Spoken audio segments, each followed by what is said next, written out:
baharini. Irani imetangaza kuwa jeshi lake litashambulia majeshi ya Marekani endapo yatajaribu kuingia katika mlango bahari wa Hormuz, kufuatia tangazo la Rais wa Marekani Donald Trump kuhusu operation ya kusaidia meli kupitia katika eneo hilo.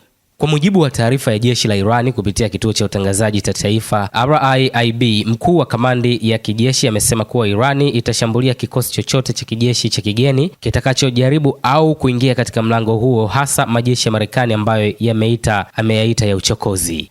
Meja Jenerali Ali Abdullahi amesema Irani imekuwa ikisisitiza mara kwa mara kuwa mlango wa bahari wa Hormuz uko chini ya udhibiti wa majeshi yake, na kwamba ili usafiri salama katika eneo hilo ni lazima uratibiwe na Teherani chini ya masharti yote. Tishio hilo linakuja baada ya Marekani kutangaza operation iitwayo Project Freedom, ambayo itahusisha meli za kivita, ndege zaidi ya 100, mifumo ya droni pamoja na wanajeshi takriban 1500 kusaidia kulinda usafirishaji katika eneo hilo nyeti la bahari ya Ghuba. Mvutano kati ya mataifa hayo mawili umeendelea kuongezeka, huku mlango bahari wa Hormuz ukiwa njia muhimu ya usafirishaji wa mafuta duniani, na hivyo kufanya hali hiyo kuwa na athari kubwa kimataifa endapo itazidi kushadidi. Swala lingine bado zito, Irani inatajwa kutega mabomu baharini, jambo ambalo limekuwa hatari kwa Marekani na washirika wake kuingia moja kwa moja katika mlango bahari huo. Swala mabomu ya baharini yanayodaiwa kuwekwa wakati wa vita kati ya Irani na Marekani limeibuka tena katika mjadala wa kimataifa.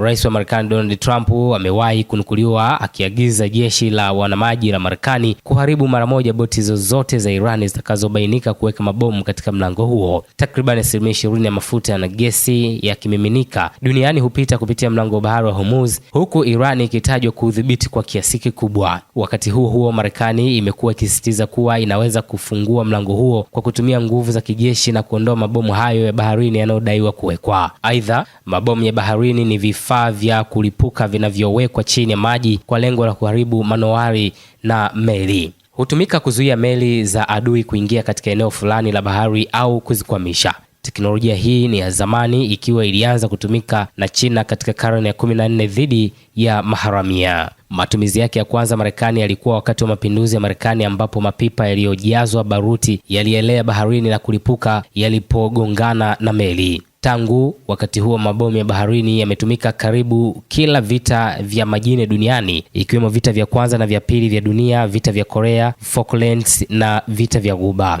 Mtaalamu wa ulinzi Rahul Bedi amesema mabomu ya baharini yana uwezo wa kujilipua yenyewe bila kudhibitiwa moja kwa moja. Amesema haya ni mabomu yanayolenga shabaha, yanayoitwa mabomu ya akili, kwa sababu yanaweza kutofautisha kati ya meli za mafuta, za kivita au za kibiashara na kulipuka kwa kulenga aina fulani ya meli.